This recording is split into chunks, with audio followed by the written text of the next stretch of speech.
여러분 안녕하십니까? 오늘은 문해력 사용 설명서 경험이 최고의 문해력이다, 문해다 라는 얘기를 진행해 볼까 합니다. 그 경험을 한다는 것이 사실 쉬운 일은 아닙니다. 왜냐하면 경험이 많으면 많을수록 더더욱 어려워지는 게 그 경험해보다에 대한 얘기거든요. 우리가 학교를 다니는 것도 그러고 공부를 하고 학습하는 과정을 가만히 들여다보면 실은 대부분이 다 경험에 대한 얘기를 합니다. 우리가 학생들한테 항상 해주는 말 중에 하나가 뭐냐면 대학 4년을 다니는데 조급해하지 마라.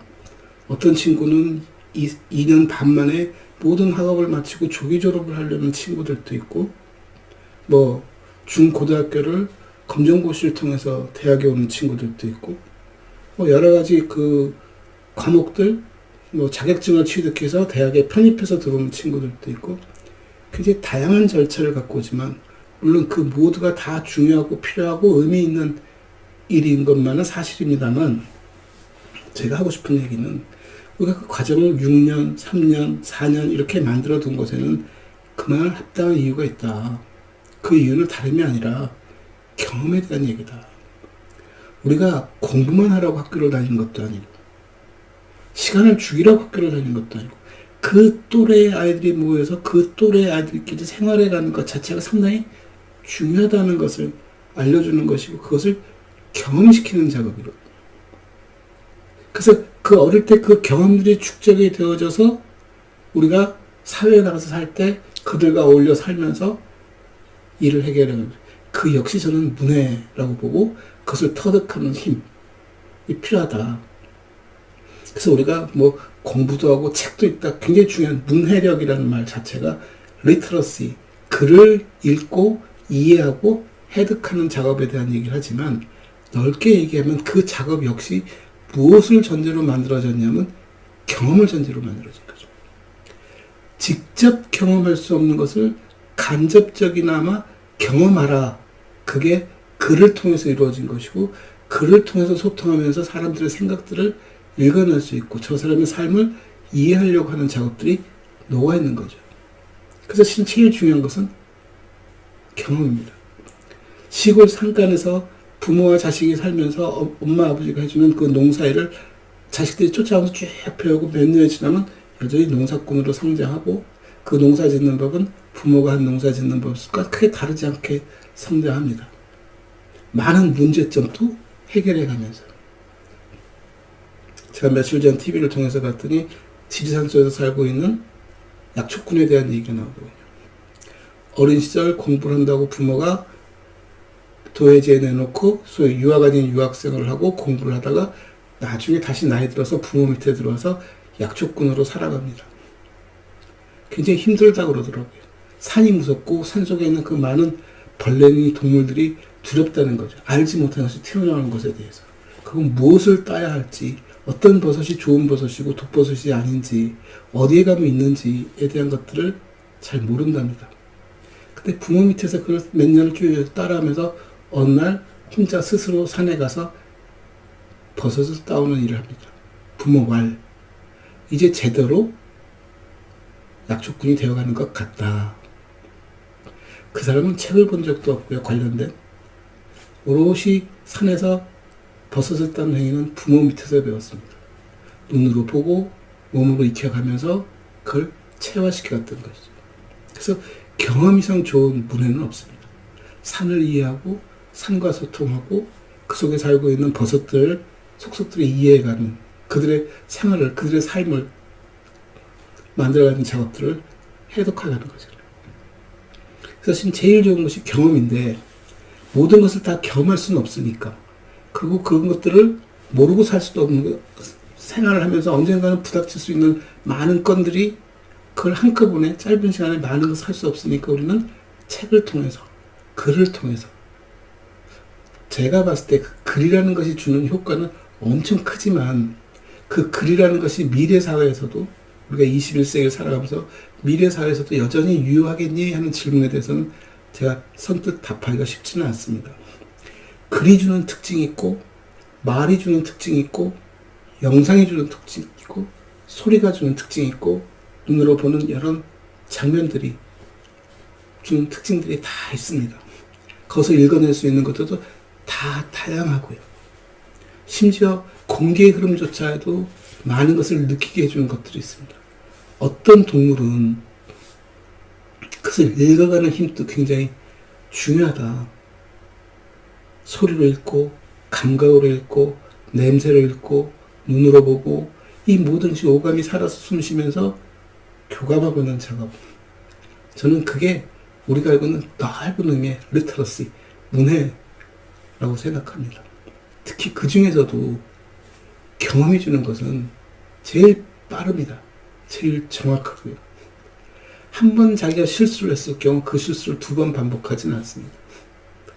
가끔 우리가 물고기 얘기를 하고 새를 얘기하면서 전애들의 기억력이 상당히 3초뿐이 안 되니 지능이 떨어지니 하는 얘기는 뭐냐면 그것을 경험하고 그 경험에서 어떤 결과를 도출했음에도 불구하고 시간이 경과하면 그것을 또 반복하고 있다는 것이죠. 경우에 따라서 인간도 중독이라는 상태에 빠지면 그 일을 반복해서 합니다. 머리로는 이해하고 하지만 그 행동을 멈출 수가 없는 것들. 그러니까 문해의 가장 기본은 이해하는 작업이기도 하고 해석하는 작업이기도 하지만 궁극에는 이것이 내가 반응하는 작업이기 때문에 오감이 총동원된다고 해야 할까? 저는 그렇게 이해하고 있습니다. 그래서 문해력에 있어서 가장 중요한 것은 경험입니다. 책을 읽는 것도 글자를 익히는 작업도 하나하나 해득해가는 작업을 가만히 놓고 보면 소위 글을 익히는 작업을 가만히 그 과정을 놓고 보면 그 친구에게 어떤 경험을 주느냐에 따라서 그 글자 하나가 굉장히 인위적인 작업 아닙니까? 인간이 만들어낸 도구적 행위들을 하나하나 이해해가는 것이죠. 아, 저 글자가 하는 의미가 뭐고 저 글자를 어떻게 조합하고 우리말의 경우는 그렇게 조합해서 나타나는 것들이고 또 한자의 경우는 그 한자 전체가 하나의 상형 의미를 포함하고 있는 것들도 있고 그래서 말을 배우는 과정, 글을 배우는 과정을 놓고 보면 그 경험이라는 것이 상당히 중요하다는 것이죠. 그래서 대학 4년 동안 공부만 하지 않고 학생들과 어울려 살고 동아리 활동도 하고 여러 가지 활동을 다양하게 한 친구들이 사회에 나갔을 때 적응하기가 훨씬 더 수월하다는 것이죠. 그래서 제가 오늘 여러분에게 드리고 싶은 얘기는 뭐냐면 일단 경험할 수 있으면 경험해봐라. 그 경험이 나에게 피해가 올 수 있을지언정 그 피해가 감당할 수 있을 정도면 그것을 감내하는 것도 나쁘지 않다. 우리가 경험하지 않고 말로, 글로, 생각만으로 문제를 해결할 수 없습니다. 그런 것들을 우리가 전부 다 가설, 시어리라고 부르는 것들이 거기에 속하는 것들이겠죠. 그 시어리의 결과는 행동하고 검증해보는 작업들이 포함됐다는 것이죠. 그래서 관찰하고 검증하고 체험해보는 이 모든 것들이 문해의 가장 기본이다. 그 체험하고 경험하는 것 속에 글을 읽는 것도 들어있고 남의 말을 듣는 것도 있고 생각하는 행위도 들어있고 그러나 그걸 검증하기 위해서는 어떤 형태든 간에 그 결과를 알아내는 과정이 필요하다라고 제가 생각합니다. 그래서 우리가 문해에 출발할 때는 글 읽기에 대한 얘기를 관심을 갖고 시작을 하지만 궁극에는 글을 읽는다는 것조차도 하나의 경험적 행위 속에서 나오는 것이고 그래서 독서가 어렵다는 것은 달리 어려운 것이 아니라 어린 시절에 그것이 숙달이 되어지고 익숙해지지 않으면 나이 들어서 행동하기가 쉽지 않다라는 얘기를 하는 것이거든요.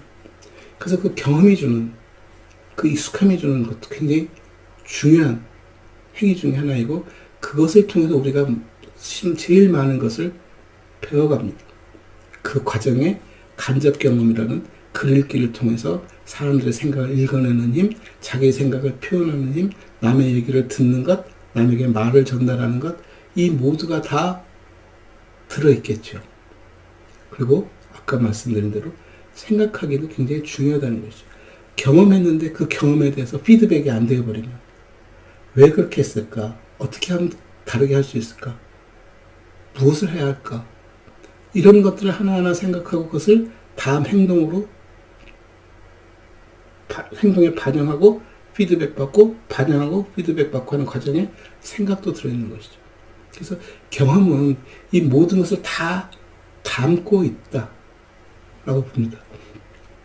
그래서 오늘 제가 여러분하고 나누고 싶은 얘기는 경험이 제일 좋은 은혜다. 저는 이 말을 거의 신념같이 믿고 있습니다. 그래서 학생들 보고도 일단 행동해보고 관찰해보고 저질러보라는 얘기를 제일 많이 합니다. 물론 그 과정에 짚어볼 것이 많겠죠.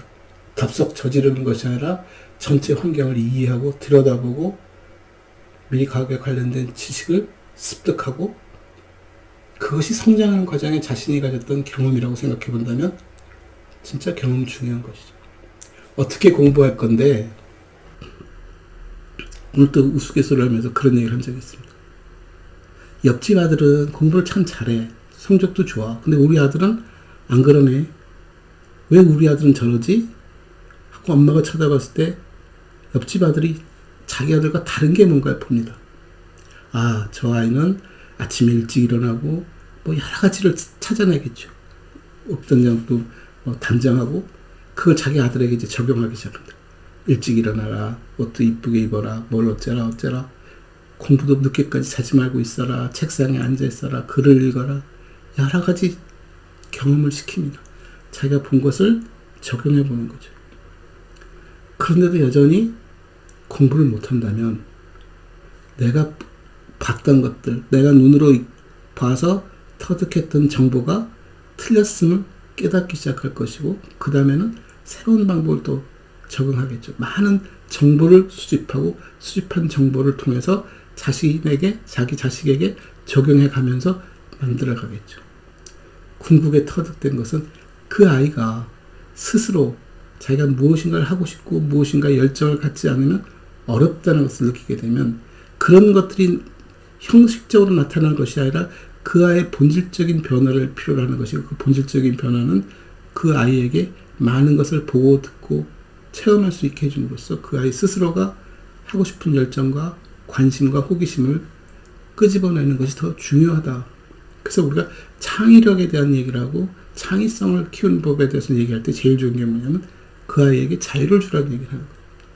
자유를 주라고 해서 밤이 말하는 것이 아니라 그 아이가 경험할 수 있는 기회를 많이 열어주고 스스로 생각할 수 있는 시간을 충분히 생각할 수 있는 시간을 주고 그 아이의 피드백에 대해서 인정해주고 그것의 결과에 대해서 용납해주고 그런 실수가 반복되어졌을 때 그 친구는 더 빠르게 성장할 수 있다는 것이죠. 이 모든 것이 결국은 경험에 대한 얘기인 거죠. 그래서 저는 지금도 제일 우리 삶에서 가장 중요한 게 뭐니? 그러면 경험이라고 말합니다.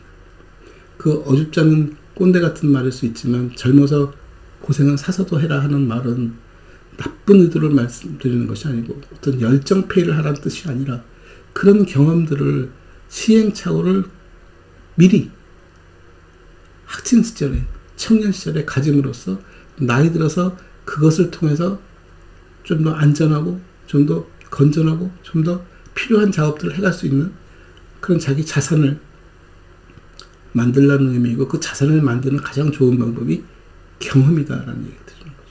특히 어린아이에게 있어서는 세상에 많은 것들이 전부 낯섭니다. 낯설 뿐만 아니라 궁금하기도 하죠. 호기심도 생기고.